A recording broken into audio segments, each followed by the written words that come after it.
Hello, BookTube. It's Tuesday, and that means Tag Tuesday. And I have a tag. I was actually tagged by its creator, Mark, at BookTime with Elvis. Did a tag that's really interesting. I hope you all do it. And he tagged me. It's the I used to do that tag.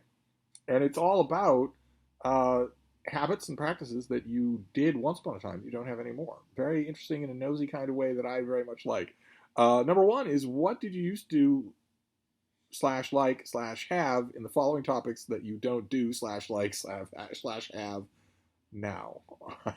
uh, um, Topic number one is books and reading. Uh, and the first thing that came to mind for this, for me, is print books, actual print books. I used to read them exclusively, even long after e-reading became a possibility. I still just read ebooks, annotated ebooks, stuffed things in the margins of ebooks, dealt with the damage of ebooks, dealt with the finding and the buying and the storing and the dusting and the moving of ebooks. I used to do that exclusively, even long after I knew there was an alternative that didn't involve any of that. That has largely changed. This place, you'd never know it from looking here at Hyde Cottage because you can't see any books in this filming location, but there are books everywhere here. There are bookcases that line all of the walls, and they are full of books. They're not books anywhere else. There's not books, just panned and piled willy-nilly, but there are books on all the shelves. But it's a very, very small collection compared to what I've had in the past. Very small. I look at this place and I imagine what it would look like if I still had that old habit in its old supremacy. It would be far different. It would look far different than it does now. In fact, this place itself has looked far different. There used to be bookcases lining all of the walls, floor to ceiling, in, for instance, the kitchen. That's not true anymore. And the bookcases are more thinly populated as well. So that's a huge difference in books and reading. And I only imagine that going in one direction. Then the next topic is travel and leisure. And here, my answer will be familiar, I would bet. I bet it'll be similar to the answer that a lot of people will give, only they'll give it for COVID reasons, which is that I used to travel, and I don't anymore. My traveling days are over. The most that I will do now is get in a car and go up to Vermont with the Bean to visit the Richardson family. That's the most that I will do. Even the smaller stuff, even stuff just about that size, is now totally gone, totally off the table. I used to go to New York. I'm just a 2.5 hour bus ride from New York. An easy thing to do. For the train or the bus, you get up brutally early in the morning, before dawn, a little bit before dawn, get to the train or the bus station for the first thing going out. You're in the city, in the early morning with plenty of time, the whole day. And that's the whole day before I have to think about getting back on a bus or a train and heading back here for nightfall. And that's if I don't have a host in the city that'll put me up overnight or for a couple of nights, which I used to do all the time. I mean, I used to live in New York City, but even when I didn't live in New York City, I still do have friends there all over the place that would happily loan me a couch for the night. But I don't do it. I don't do it anymore. I don't foresee myself doing it in the future. The travel seems to I used to do a huge amount of traveling. It's gone from my life almost completely. Then the next topic is social. And that also is, I used to have people over here every week. Now that's a COVID thing, I would think. Even if that were completely possible, I think I'd probably feel leery about quite that much. But I used to fill this room with people every Friday night for wine and calzones and book and writing talk. It was usually a lot of fun. Usually it lasted until midnight or the wee small hours and was a lot of fun. It was nice. It was nice to do. It was also nice to look forward to. And I don't do that anymore at all. I would like more guests than I have, but I don't know that I go back to weekly. And then the next topic is food. And I was thinking about this, and the odd thing is that I used to eat a lot more than I do, just quantity-wise. What I'm talking about, when I'm on my own, when I'm not in a special circumstance with a guest or as a guest of someone else, I don't eat meat or many meat byproducts. But it's not just that. When I was thinking about this, I realized that when I'm by myself, here on the fainting couch, and I'm reading all day or I'm writing all day or some combination of the two, and then I read and write all night. It's amazing how long I will go without eating anything, without even really thinking about it. I eat a lot less just in terms of raw poundage than I ever did before, which is kind of strange. Uh, then the next topic is sports, hobbies, and activities. The one that came to mind here is a little bit old by this point. It's a little bit mossy, but once upon a time, for a very, very long time, I ran for recreation every night. And again, I looked forward to it. I wasn't breaking any speed records. I run like a Clydesdale, or I did. So I just plod along. But even so, I did my miles every night. I used to go right after sunset. And I had routes planned that were very quiet, they were very peaceful, they were very even. And it took me out of myself. Slow as I was going, it still did what runners all describe. It took me out of myself. It totally removed me from the context of any given day, and then gently redeposited me into that context when I was done and cooling off. And that had an amazingly positive effect. That is an amazingly positive thing. No wonder to me that people get hooked on running. I was, absolutely. Then the next topic is work. This is another fairly obvious one. For 25 years, I worked in retail. And for some of those 25 years that I worked in retail, I had to work in retail. In other words, it was the bottom line. It was the paycheck. It was all important. And every paycheck had a whole bunch of targets on it ahead of time. And that it can be very easy for that to feel like a treadmill from which there is no escape. I know there were years where I felt that way. But in addition to that, there was all of the normal, just by the numbers humiliations of retail work. The slave wages, first of all, you in retail, you're not paid what your work is worth. You're not paid what your expertise is worth. And also the many, many indignities, most of them I was spared, of being in a command structure. Retail brings out the absolute worst in some of the little tin-plated dictators that take on that extra nickel to be a sub-manager or something like that. You'll never find more stupidly despotic people than there are in those little, middle rung management levels. You have to deal with those in retail. You have to deal with the repetition. You have to deal with the pettiness. You have to deal with the fact that your time is not your own. You don't get to set your own schedule, and you don't know what your schedule will be. So you are robbed of even the simple adult freedom of having a friend from California say, I'm getting married in 3 weeks. It's a bit of a surprise. But you're my best friend in the whole world. It would mean the world to me for you to be there. Of course, I want you to be there for my wedding. And what are your two thoughts when you hear that? First of all, before you respond at all, if you work in retail, your first two thoughts are, is the schedule already posted? Because if it is, then I will simply be told, no, your oldest friend in the world is getting married. You can't. If you go to that wedding when you're scheduled to work that day, we'll fire you. We won't even think about it. We won't even think twice. Doesn't matter how long you've been with the company.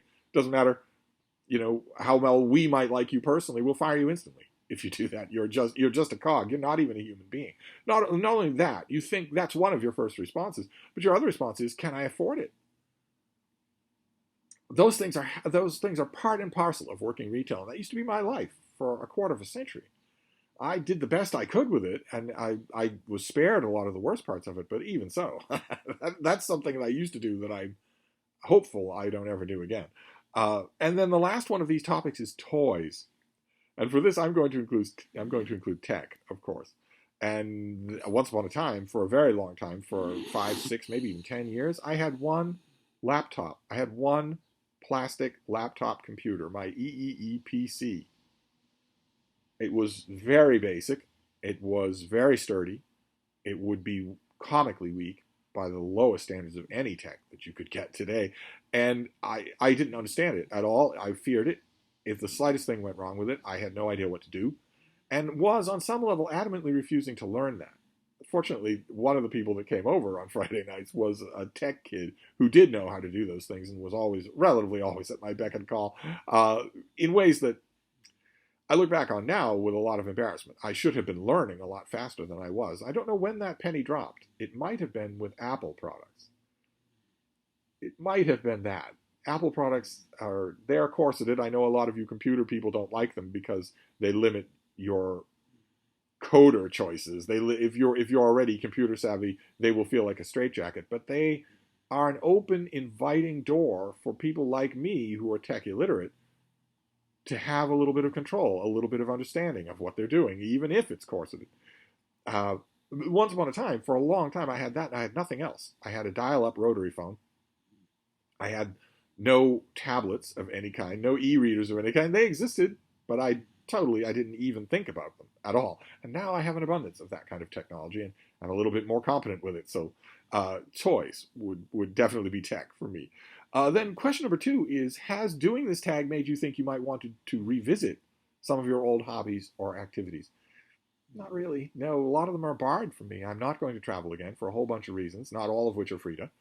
I'm obviously not going to go running again for a whole bunch of reasons that don't have anything to do with age. What were some of the others? Eat a lot more. I'm not going to do that just for the point of it. I'm not going to have people over here every week. I don't know that I have the opportunity to do that even if I wanted to. I would like more guests, more than I have, but, I smell. I don't want to work in retail, and I have plenty of toys now, so that is a change that I approve of. So no, not really.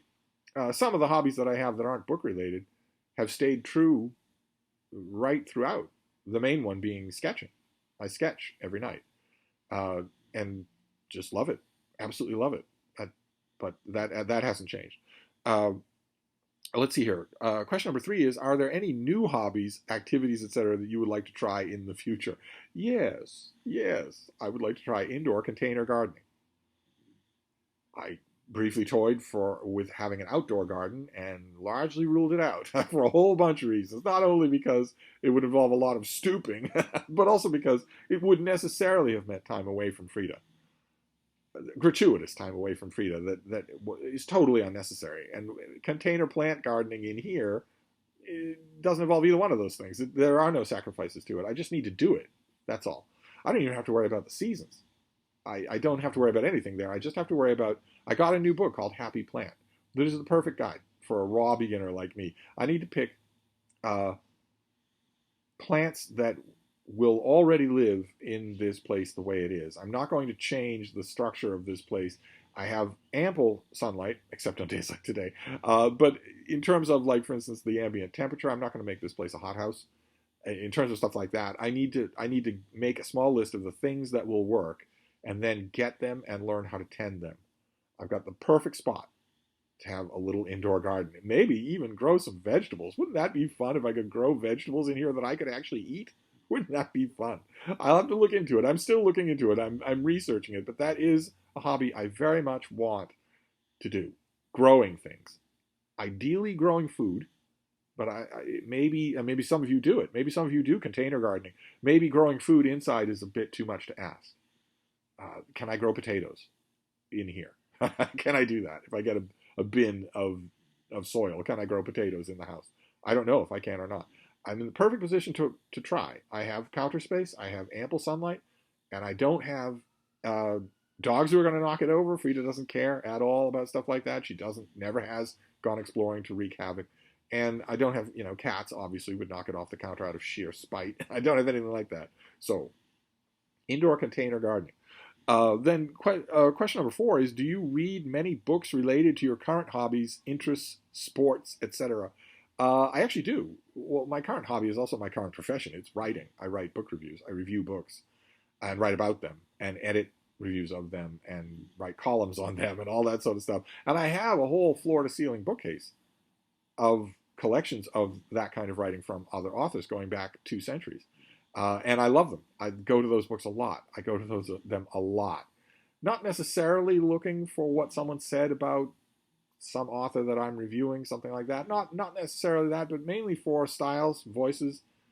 Every once in a while, a book reviewer will find an editor who lets them do what they want, within reason. Lets them write a piece that every once in a while an editor will realize, okay, I've got 4 book reviewers and 3 of them are writing glorified book reports, but it fills the paper and it satisfies the ad people, and that's fine. But I've got this one person, and their pieces are beautiful and finished and funny and individual, and I am not going to be petty enough to make though that one writer write like all the others. Instead, I'm going to let them do what they want. They can't malign anybody. They can't libel anybody. But I'm going to let them do what they want. I'm going to view it as a mark of pride that I get to run their work. You can tell in a minute when you're reading through these collections that I have here who had those editors and who didn't. And I mainly look at it for that, for stylistic things like that. And I do that all the time. So yes, I do read about my main hobby. And then question number 5 is, what are some YouTube channels you can recommend for your non-bookish hobbies? Well, quite a few of you do book reviews. There are quite a few other BookTube channels. I'm sure that you have some that are favorites of yours that do book reviews. Not a lot of the book reviews that I see on BookTube are actual formal book reviews. They're more extensively annotated personal reactions to books. That's fine by me. That's still interesting to me. I don't know of any BookTube channel that is trying to be a literary magazine, if you know what I mean, a video equivalent of a literary magazine. I don't know of any BookTube channel that is trying to do that, or that even conceives that it might be possible to do that. I don't think anything like that actually exists on YouTube. So I don't have a one-to-one correspondence, but there are still quite a few. I watch all of you, and you do video. All of you booktubers, you do videos about books all the time. And that is it. Aside from question number 6, feel free to add or remove any of the topics mentioned, and please tag some people. I tag anybody who hasn't done this. I love these kinds of questions. They're fascinating to me. So they're fascinatingly personal. So if you haven't done this tag and you have a yen to do it, feel free. I would love to hear your answers. So that's it. That is Tag Tuesday. Just before the rain falls. So I'm going to wrap this up for now. But I'll be back. Thank you, BookTube.